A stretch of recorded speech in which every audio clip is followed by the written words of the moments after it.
desafío, depende de cómo se quiera ver, pues que se tienen que insertar efectivamente en aquellas comunidades, ¿verdad?, en donde están laborando. Entonces, en ese sentido, yo quería preguntarte, ¿tienes tú visualizadas algún tipo de dificultad con el que te vayas a enfrentar? Porque luego de pronto ir a trabajar con comunidades indígenas, pues entraña dificultades justamente porque pues, sus culturas tienen ciertas a veces o restricciones o ven también así con cierto resguardo a elementos extraños a ellos. En ese sentido, ¿qué nos podrías comentar, Isabel, por favor? Sí, yo comentaba con mis compañeros que con base en mi experiencia puede ser que ellos no se abran conmigo y no compartan conmigo sus costumbres como es, tal y como son, porque he tenido la oportunidad de trabajar con coras, tepehuanos y huicholes.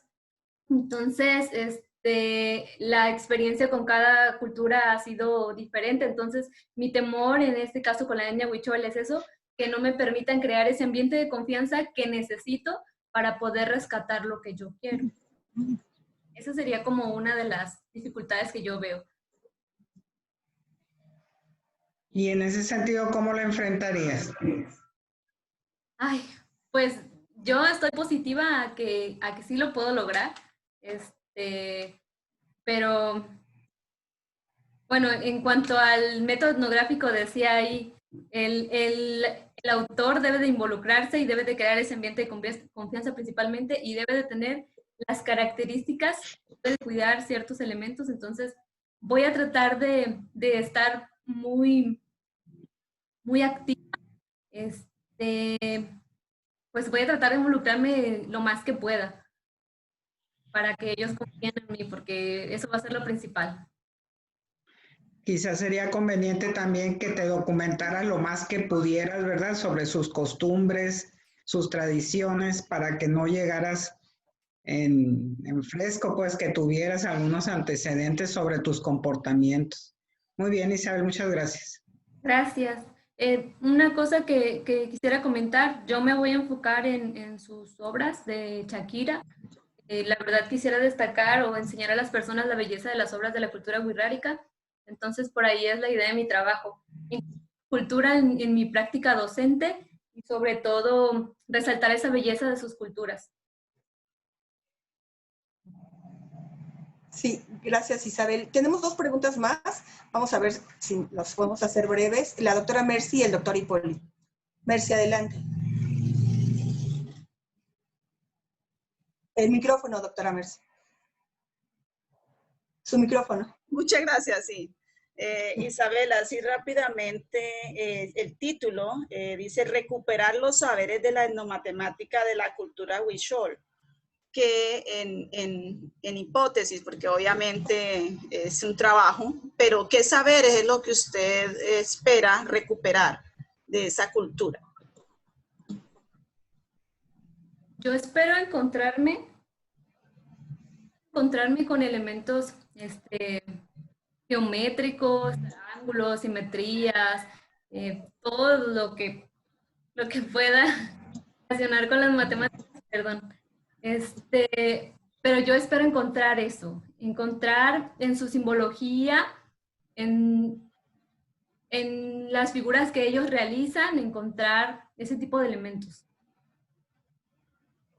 Bien, también las felicito, formato de cartel muy bonito, muy bien detallado. No escuché la respuesta de si sus imágenes eran tomadas de alguna sesión o por internet. Gracias.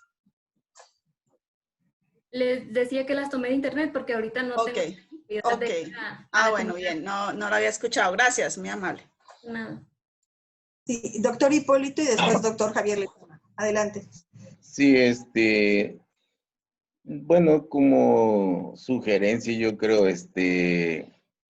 hacia la participante, de que, por ejemplo, aquí en Chiapas, se está haciendo un trabajo más o menos parecido o similar al de Isabel. Y la estudiante que está haciendo este trabajo, lo que porque es muy difícil a veces penetrar a otras culturas. Entonces, lo que ella buscó es estudiantes de ese lugar para que le ayudara como medio de interpretación o de como que ayudara entre el investigador y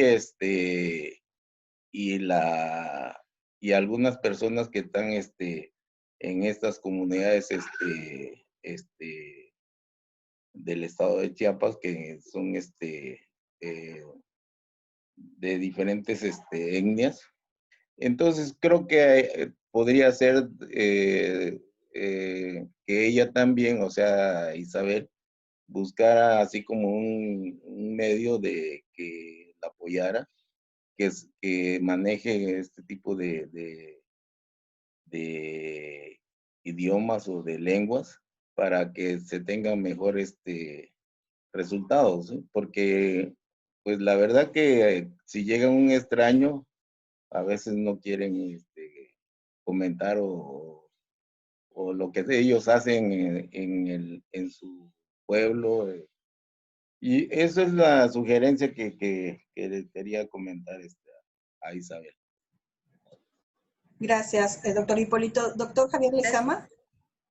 Sí, brevemente. Bueno, bueno, primero salúdame a tu chamaquita que tienes ahí de mi parte. Eso es de las bellezas que nos ha regalado la virtualidad, que ha entrado la familia, la academia. No, es sensacional. Qué bueno que está aquí. Bueno, la otra, me estoy acordando de una frase de Unamuno, pero lo malo es que no lo puedo acordar de dónde, que dice que un cartel es un grito en la pared, ¿sí? Y me encantó el cartel, sus colores, la verdad es que fue muy impresionante, me gustó mucho. Y la otra era una recomendación. En Perfiles Educativos publicamos una tesis de Acevedo, bueno, un artículo basado en la tesis de Acevedo, donde él va a una comunidad en Oaxaca para ver los tejidos. Entonces, te podría servir, porque Acevedo enfrentó un rechazo de la comunidad fuerte. Después, si me escribes, te paso el dato exactísimo o te paso el artículo y también te puedo pasar la tesis. Entonces, no va, el problema de la etnomatemática, nosotros no lo hicimos desde la perspectiva etnomatemática, lo hicimos desde una perspectiva socioepistemológica, pero el asunto de la etnomatemática es no analizar con la matemática occidental, por decirlo así, sino es una matemática tácita, implícita, de lo que nosotros leeríamos como matemática. Es problemático lo que haces, pero es una belleza. Bueno, era todo lo que tenía que decir. Gracias por el cartel y por tu colaboración en ese sentido. Muchas gracias, doctor. Le escribo. Gracias. Muchas gracias a todos. Vamos a pasar al siguiente cartel, que lleva por nombre Situaciones didácticas para la enseñanza de las aplicaciones de la derivada mediante el uso de diferentes representaciones, que nos presenta Andrea. Andrea, ¿aquí estás presente? Sí. Bueno, ¿quién quiere con las preguntas a este cartel?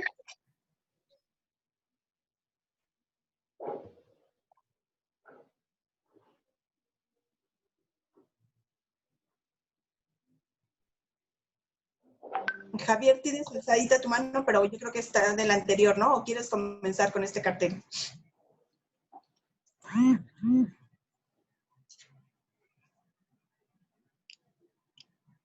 Sí, doctora Griselda, por favor.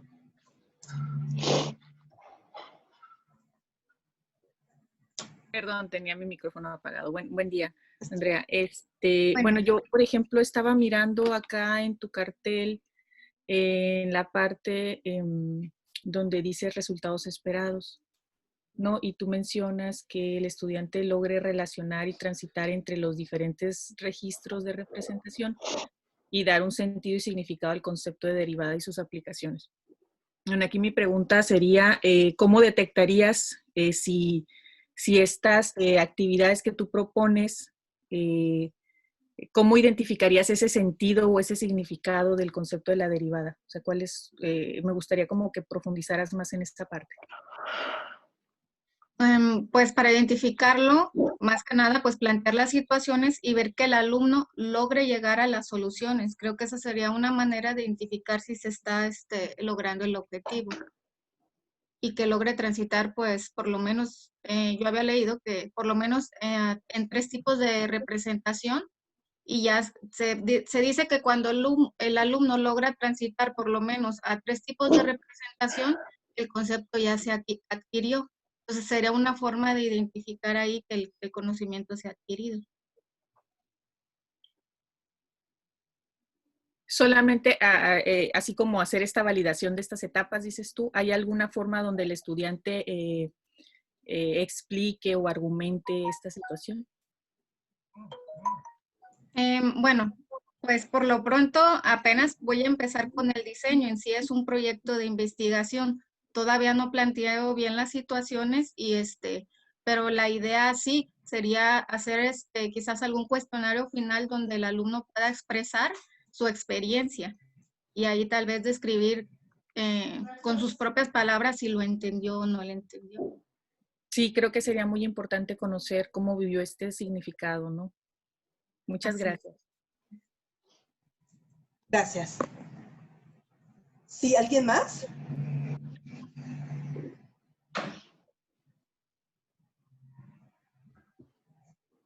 Maestra Atenea. Sí, aquí estoy. Sí. Bueno, pues en algunas ocasiones yo creo que son importantes estar implementando, no más bien en varias, ¿no? En muchas, ciertas situaciones didácticas especiales para determinados contenidos, ¿no? Entonces aquí, pues al menos me llama mucho la atención el hecho de que efectivamente que esté implementando, ¿no?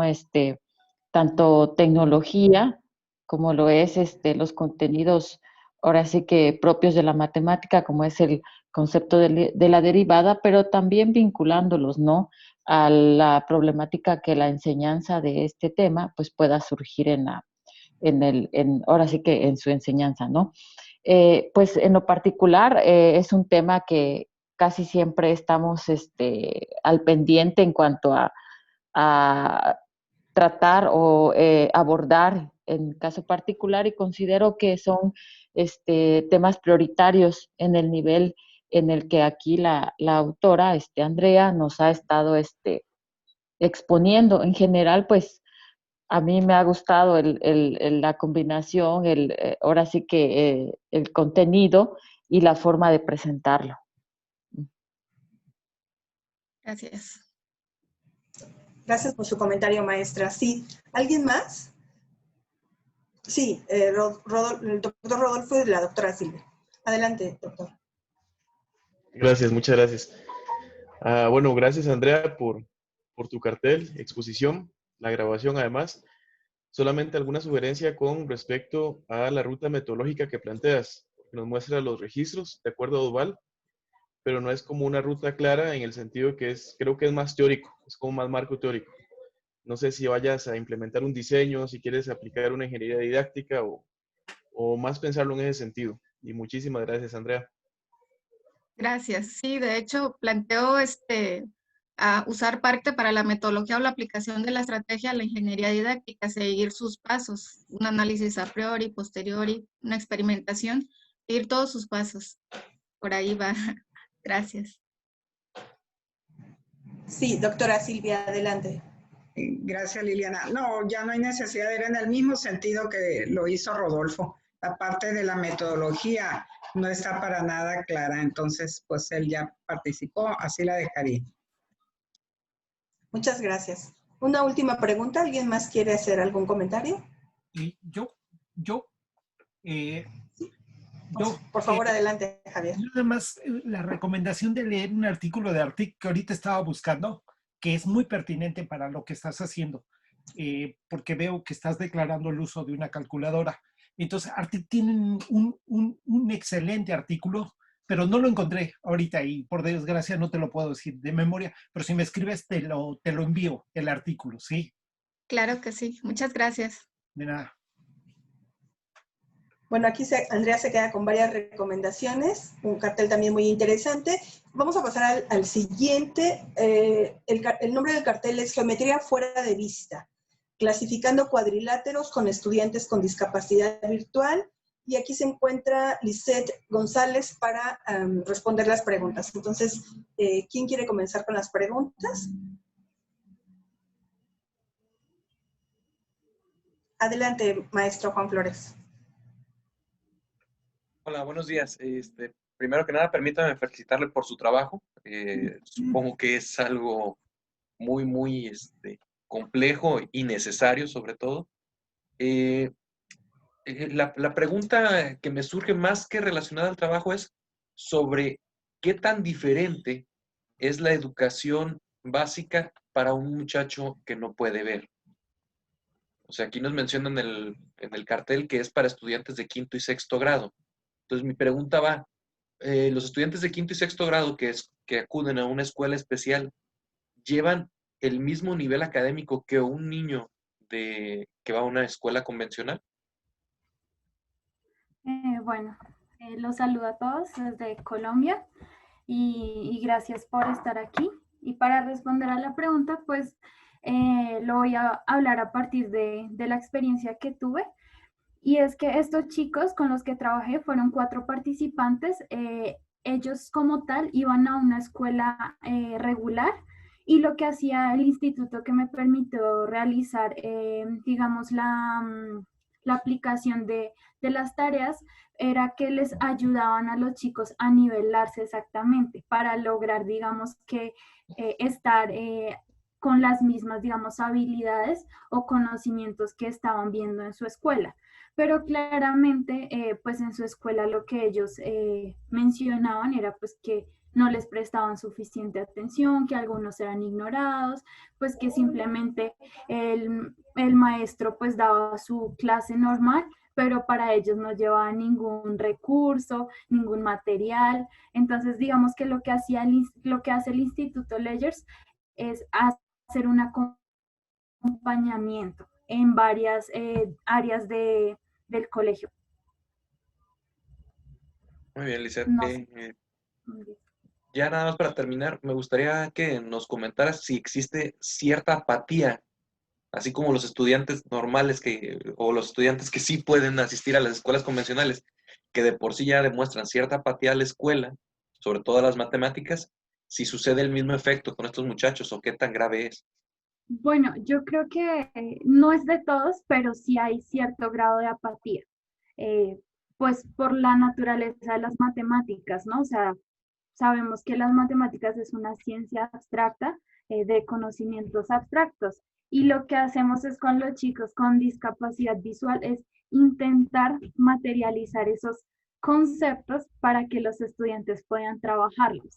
Entonces, en la experiencia que tuve era un grupo de 7, 8, pero digamos que no siempre estuvieron presentes todos, por lo tanto yo solo me basé en las participaciones de 4 estudiantes que estuvieron permanentes. Pero que observé que si había, por ejemplo, una estudiante que le presenté el material, dándole las instrucciones y esta estudiante pues tomó distancia, no quiso seguir las tareas, no le prestó atención, aunque incluso unos de los compañeros estaban muy cautivados por el material. Ella al contrario, pues sí presentó resistencia. Entonces yo considero que pues también es la actitud del estudiante frente a las matemáticas y ocurre igual con las personas con discapacidad visual en este caso que con nuestros estudiantes regulares. Muchas gracias, Lisette. Vale. Muchas gracias, maestro. ¿Sí, ¿alguna otra pregunta? Adelante, doctora Mercy, por favor. Bien, gracias Lisette por su trabajo, es interesante, está trabajando parte de lo que es la inclusión, ¿cierto? Y yo quisiera preguntarle, usted llevó, normalmente en las escuelas en Colombia se trabaja lo que es el plan individual de ajustes razonables, que es lo que denominamos el PIAR. Es un currículo especial o un plan especial para todos aquellos niños que tienen dificultades, ¿cierto? Y que se están incluyendo dentro de un aula. ¿Usted llevó este PIAR? No, nosotros no lo llevamos. Se me olvidó mencionar, yo soy colombiana, pero la maestría la desarrollé en México, en Puebla. Entonces nos basamos fue en la normativa de Puebla y en lo que más que todo, en lo que nos solicitaba el Instituto Leyers, pues por lo que era tan difícil tener acceso a esta población. En eso también encontramos que había pues oposición, los estudiantes no quieren ser expuestos, ellos se sienten de alguna manera como conejillos de India, ¿sí? Como que nosotros como investigadores queremos desarrollar una labor con ellos, pero obviamente ellos no quieren ser expuestos, no quieren que uno detalle las dificultades o los comportamientos que ven ellos. Entonces nos basamos más que todo en las normativas que tenía el Instituto Leyers de Puebla y pues también en algunas características de algunos autores. Bien, muchas gracias Lisette por hacerme esa aclaración. Muy amable. Vale. Gracias. ¿El doctor Javier Lezama? Sí, rápidamente. El cartel me gustó mucho. Me gustó que estaba muy ordenado, muy por etapas. La investigación se me hace que ante la dificultad, aunque la desconozco, la dificultad de trabajar con jóvenes con esas características está bien cerrada, o sea, es muy específica y eso da posibilidad de poderse mover más o menos con soltura, ¿sí? Porque si se abre a más elementos, entonces se pone bastante complicada. Y me gustó muchísimo el título. Es muy singular de geometría fuera de vista, ¿sí? Es muy ingenioso el título y yo creo que, espero que esa investigación aporte mucho porque hay mucha necesidad de muchos jóvenes de ser acompañados en procesos de construir saber matemático a pesar de esas las características visuales que tiene. Gracias. Muchas gracias. Sí, muy bien. Bueno, si gustan, vamos a pasar al siguiente cartel. El nombre del cartel, muchas gracias, Lisette, es significado del signo negativo y se encuentra Naila Vázquez para responder sus preguntas. Entonces, si alguien quiere comenzar.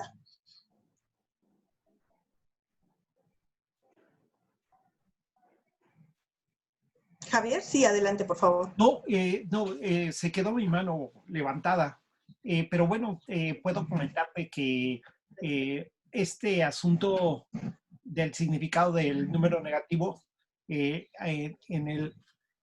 ya avanzado el siglo XXI sigue siendo un problema muy serio. Y me parece que es muy pertinente un estudio de esa naturaleza. Y la verdad es que me llamó al principio uno dice, híjole, ¿cómo el signo negativo? Pero ya cuando pones atención y cuando te vas a buscar la documentación y lo que se reporta al respecto, dices, no, hay que seguirlo estudiando. Sigue siendo un problema. Ya sea por las dos vertientes, la muy técnica o la contextual, que funciona muy bien, pero llega un momento en que como que se rompe, ya no es tan fácil trabajar. Entonces, a mí me gustó el cartel en el sentido de la pertinencia, que en principio, te voy a decir, lo empecé a ver, dije, no, ¿cómo estudiando el número negativo? Y ya cuando pones atención, no, es un problema y qué bueno que haya alguien que lo esté estudiando. Gracias. Adelante. Sí, gracias, Javier. Sí, ¿alguien más quiere participar? Adelante, profesor Juan Flores.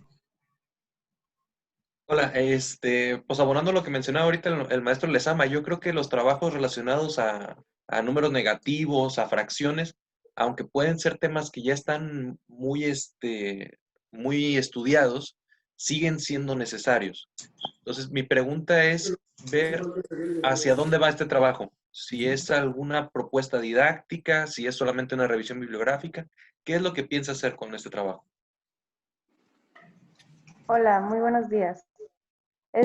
Bueno, me gustaría compartirles que sí, primeramente se busca hacer un análisis de los libros de texto aquí en México, de cómo le dan este tratamiento al significado del signo negativo, que como ya mencionan, a lo mejor ya hay estudios de esto, ya hay investigaciones, pero sigue siendo un problema. Entonces, desde la experiencia personal, porque pues no tengo mucho de haber pasado por estos niveles, secundaria, bachillerato, de que ver mis compañeros cómo batallaban o cómo comprender este manejo del signo negativo y sus reglas, más que nada, de que multiplicación, división. Entonces, sí, la intención del trabajo es hacer una propuesta de enseñanza en la que se pueda llevar al alumno desde la parte del significado, los significados básicos del signo negativo, hasta el álgebra. O sea, de cómo hacer esa transición de entendimiento de lo más básico, que sería desde la aritmética, hasta el álgebra, donde ya se trabaja, digamos, el signo negativo en el exponente, en fracciones, en multiplicaciones, en ecuaciones. Entonces, estamos trabajando en ello todavía porque es un trabajo de tesis que voy a presentar para finalizar mi licenciatura.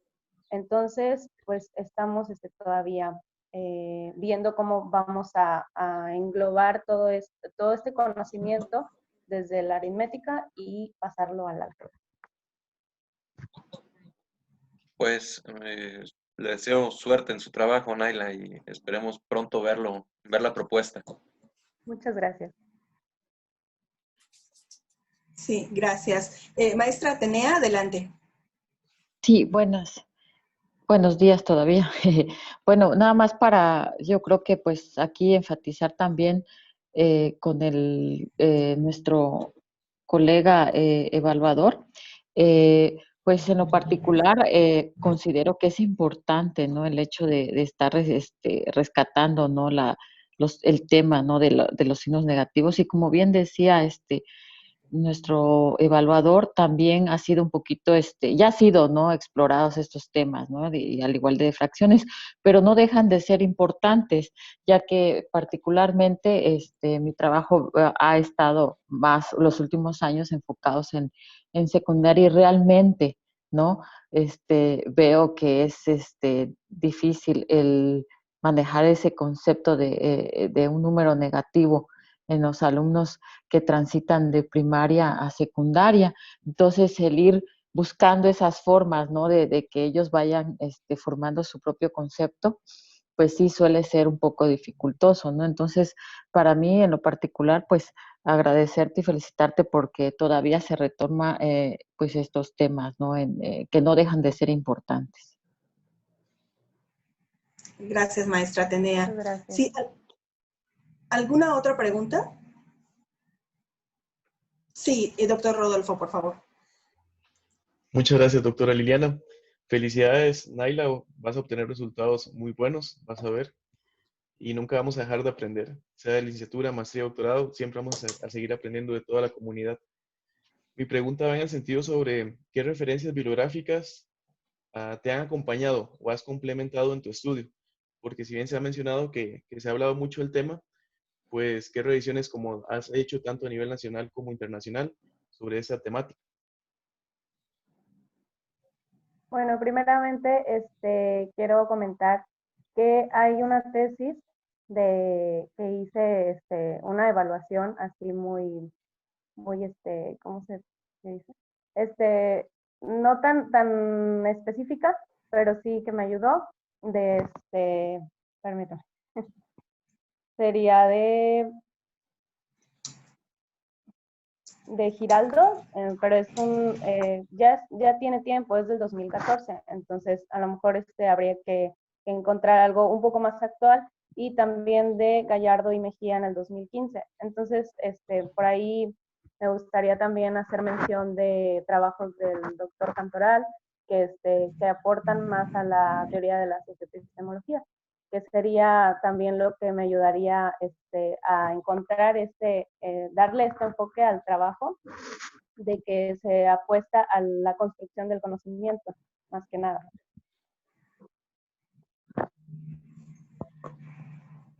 Muy bien. ¿Puedo comentarte algo? Bueno.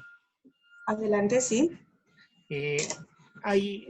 Revisa el handbook del 2006 del PME. Tiene una parte de Mathematical Thinking, y en esa parte viene una revisión de todos los trabajos que se han hecho en el PME sobre los negativos, sobre los números negativos. Entonces te va a servir mucho los planteamientos que a ti se hacen. Y luego hay uno más reciente de la NSTM, que es el Compendium, que también en la parte ya le llama de otra manera, que no me voy a acordar, porque siempre la Numerosity, no recuerdo bien cómo se llama. Ahí también vienen todos los trabajos y las recomendaciones de ese grupo académico de norteamericanos sobre, es muy escolar, lo que está pasando en la escuela en relación a la enseñanza-aprendizaje de diferentes temas. Tiene las fracciones y también tiene este asunto de los negativos, de los números negativos. Gracias. Muchas gracias. Bueno, vamos a pasar al siguiente cartel. Todos han sido muy interesantes. Este lleva por nombre la creación de una empresa, un proyecto matemático para la enseñanza de la estadística. Y se encuentra con nosotros Paola Balda para responder sus preguntas. Entonces, si alguien quiere comenzar con las preguntas.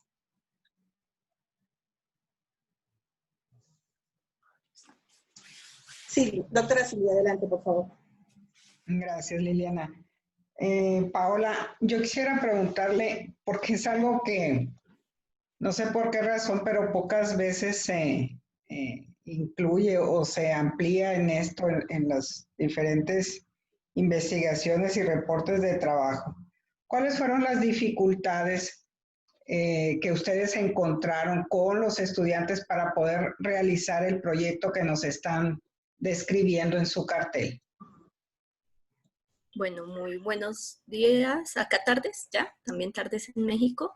A todos, muchísimas gracias por la oportunidad que me dan de compartir esta experiencia de aula que surgió a la luz de la situación que estamos viviendo de confinamiento.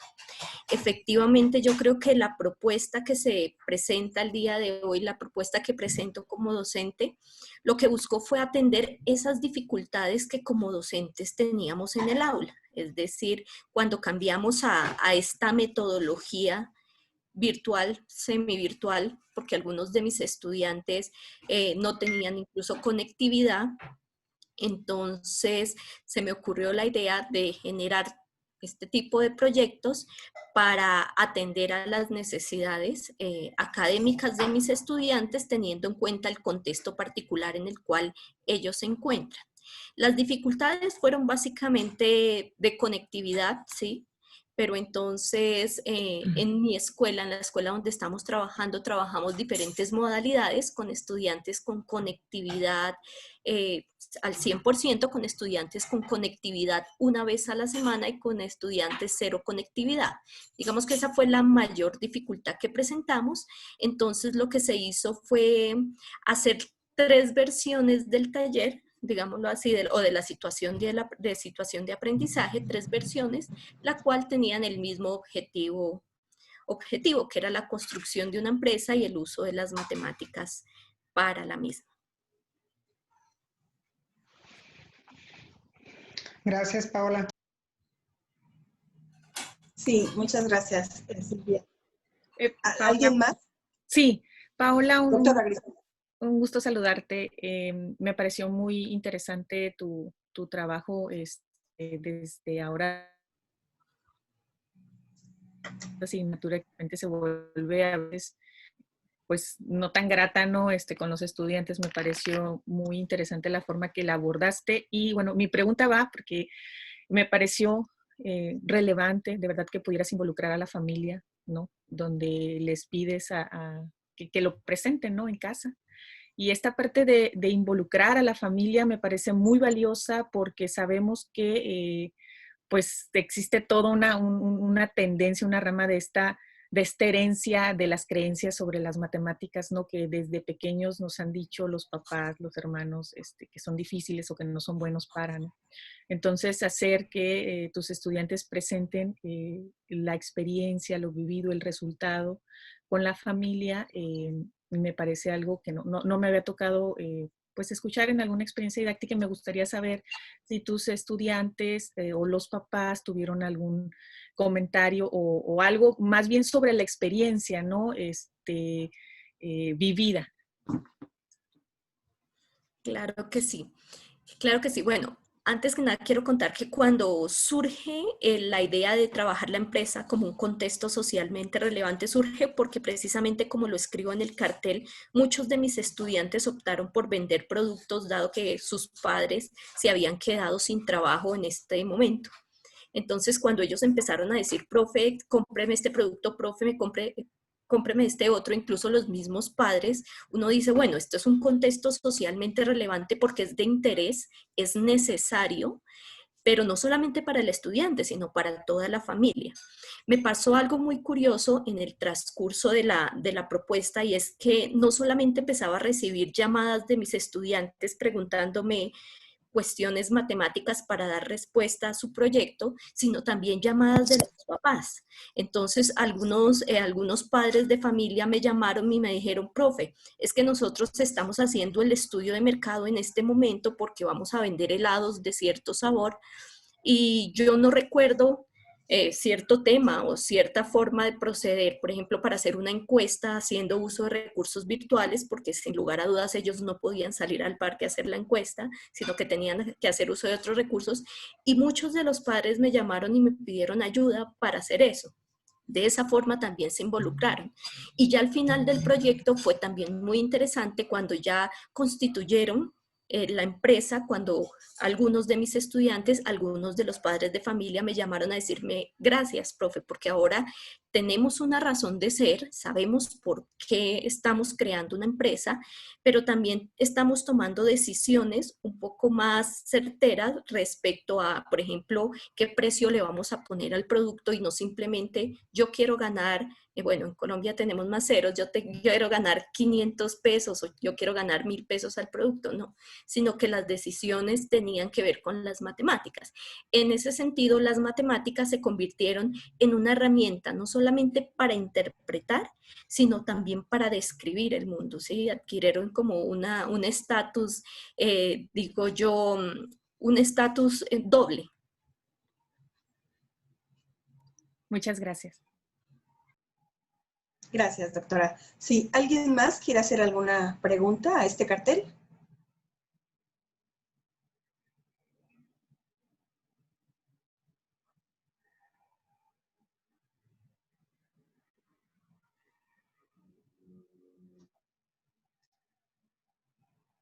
Sí. Bueno, pues estamos. Muchas gracias, Paola, por la presentación de tu lindo cartel.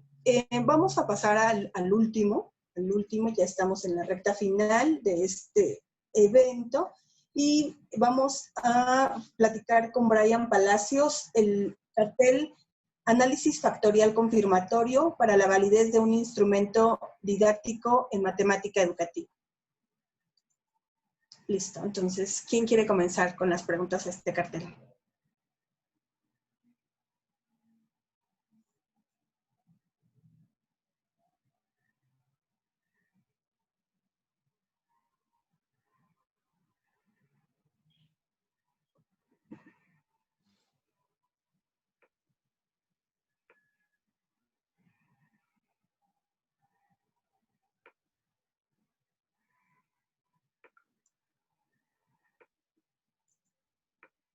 Ay, perdón. se me cerró la pantalla, pero no sé si alguien quiera tomar la palabra.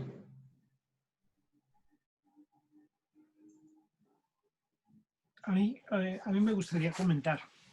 Sí. Bueno, me llamó mucho la atención tu trabajo, Brian, por inusual.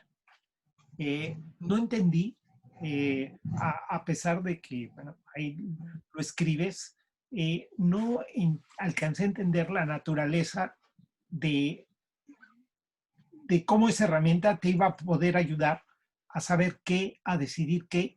¿Eso lo podrías decir brevemente? Hola, buen día a todos. Buen día, Brian.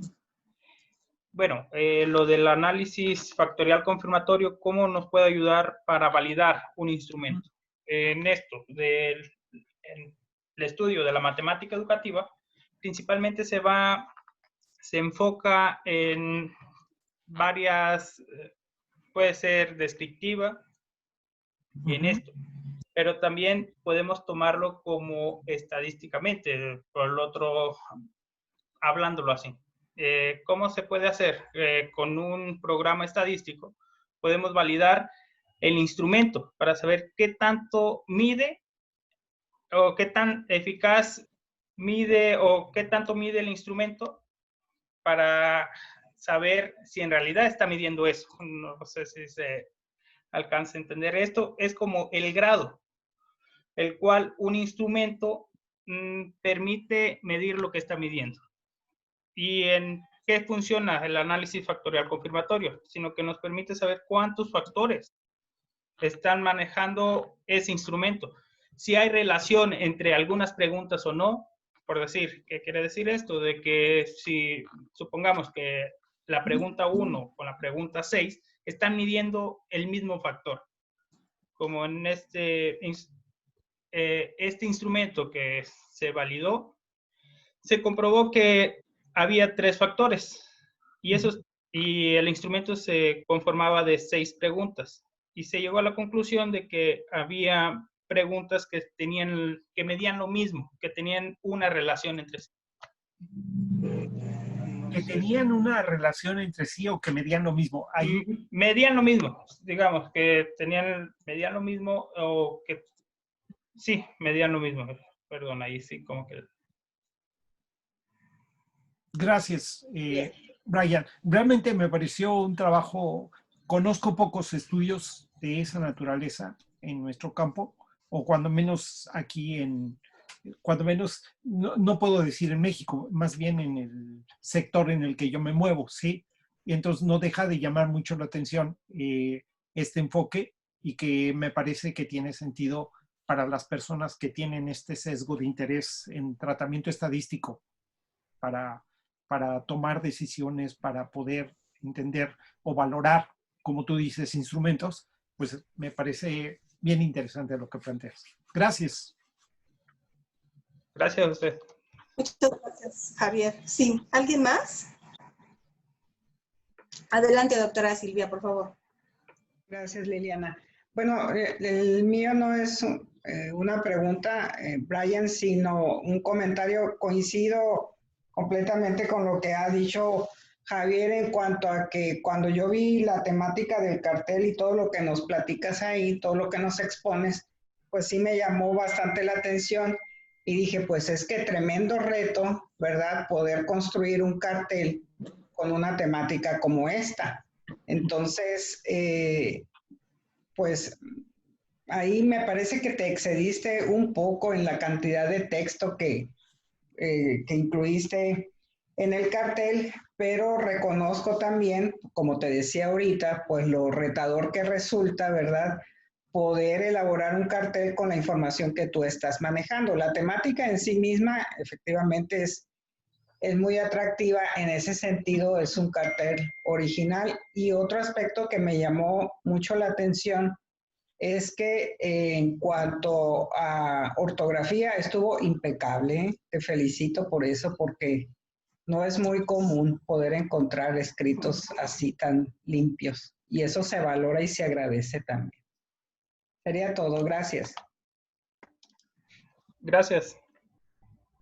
Muchas gracias, Silvia. Sí, ¿alguna otra pregunta? Todavía tenemos un pequeño espacio. Doctora Mercy, adelante.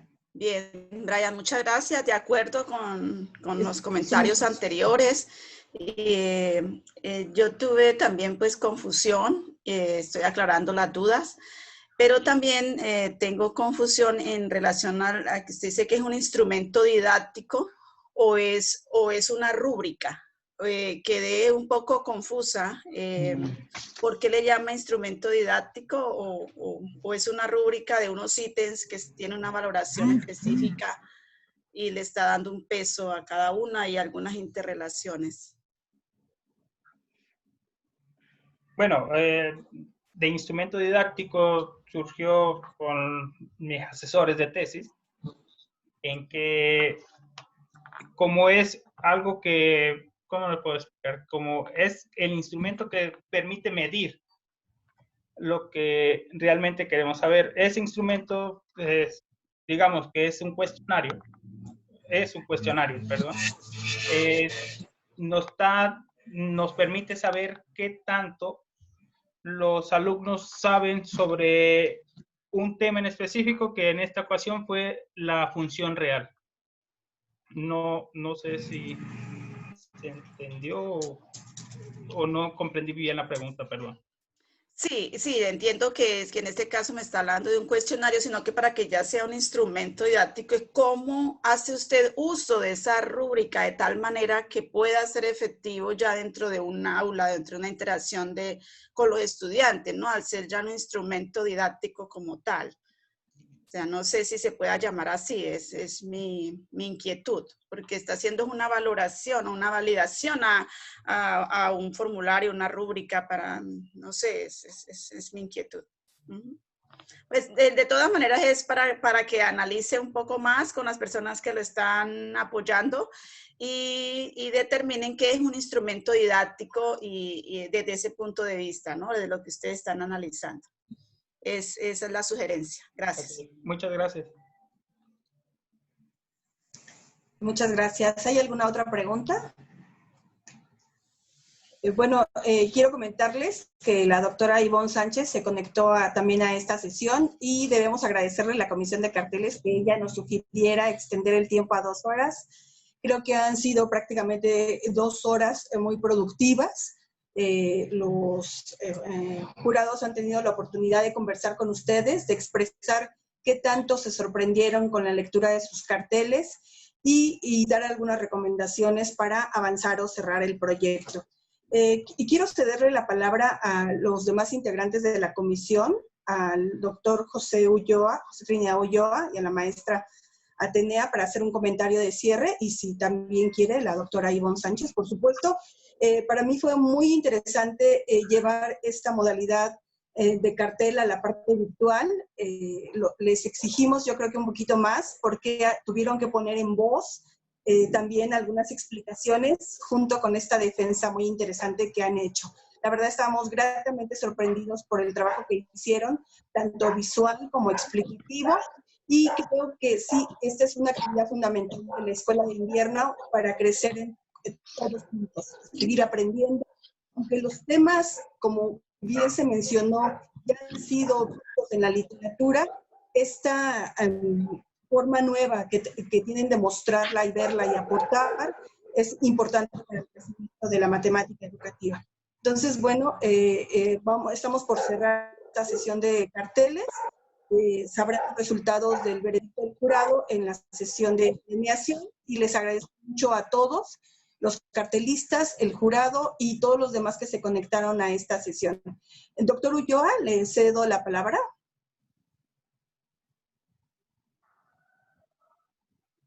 Muchas gracias, doctora. Coincido totalmente con usted de que esta experiencia pues, nos deja un mejor sabor de boca. Generalmente, cuando estamos en los eventos en vivo, se hace una aglomeración que no permite escuchar los diferentes diálogos, las diferentes explicaciones de quienes hacen el esfuerzo para presentar en cartel. Entonces, felicidades a todos los que concursaron. Agradezco a quienes nos acompañaron como jurados en este evento y en general Pues muchas gracias. Felicidades. Muchas gracias. Maestra Atenea. Sí, pues nada más agradecerle, como bien dice el doctor Ulloa y usted, doctora, pues que sí es un gran trabajo el estar detrás de la organización de un evento, sobre todo, pues presencial, ¿no? Y más el virtual en el que, como bien mencionó, no solamente tenían que hacer el cartel, sino también recurrir a otras herramientas como era el grabar, ¿no? Bueno, y aparte de ello, pues la interacción, aunque quisiéramos, pues que fuera presencial, gracias a la tecnología fue mucho más, constructiva y sí, se trató, ¿no? de realizar este acercamiento. Agradecerles también la colaboración a todos, a los invitados, pues que tuvieron esa disposición, ¿no? De atender esta invitación y de leer, ¿no? Y por supuesto a los cartelistas, ¿no? A felicitarlos por ese trabajo tan arduo y pues a animarlos, ¿no? A que sigan participando en las siguientes CEIMES. Eso es todo, doctora, muchas gracias. Gracias, maestra Atenea. Sí, bueno, pues le cedo la palabra a la presidenta de las redes IMATES. Qué bueno que nos pudo acompañar, doctora Ivonne.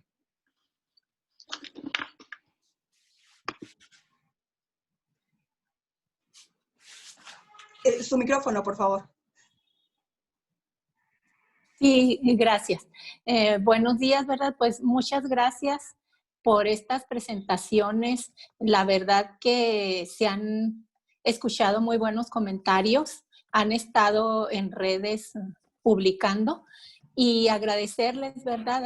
Al comité, al equipo, al doctor Ulloa, Atenea, a la doctora Liliana, que se hayan preocupado por presentar este tipo de actividades de una forma diferente. Entendemos que la pandemia nos ha cambiado la vida, ¿verdad? Pero bueno, este es un reto que se afrontó y se afrontó de muy buena forma. Me gustó mucho también el ver en la página sus carteles, sus audios, y yo creo que es algo en que la red CIMATES está siendo pionero.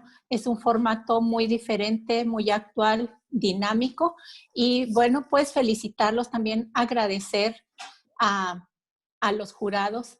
Es una decisión difícil la que van a tener, pero entendemos también que aquí lo importante es que los jóvenes tengan la oportunidad de presentar su trabajo, sus avances, y este fue un muy buen formato. Muchas gracias a todos y los invitamos a que continúen con las actividades de la Escuela de Invierno. Gracias.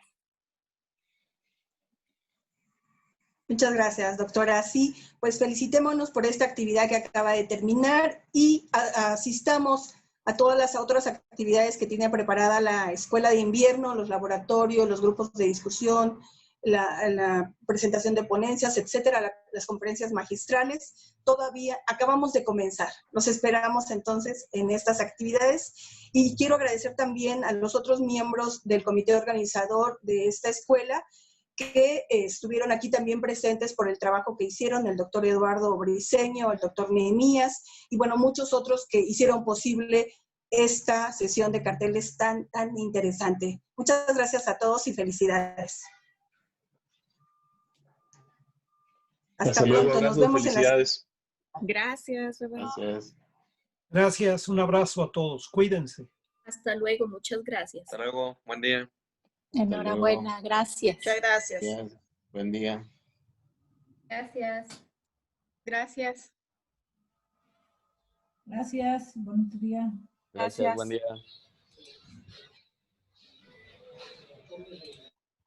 Buen día para todos, saludos. Muchas gracias a todos, hasta luego.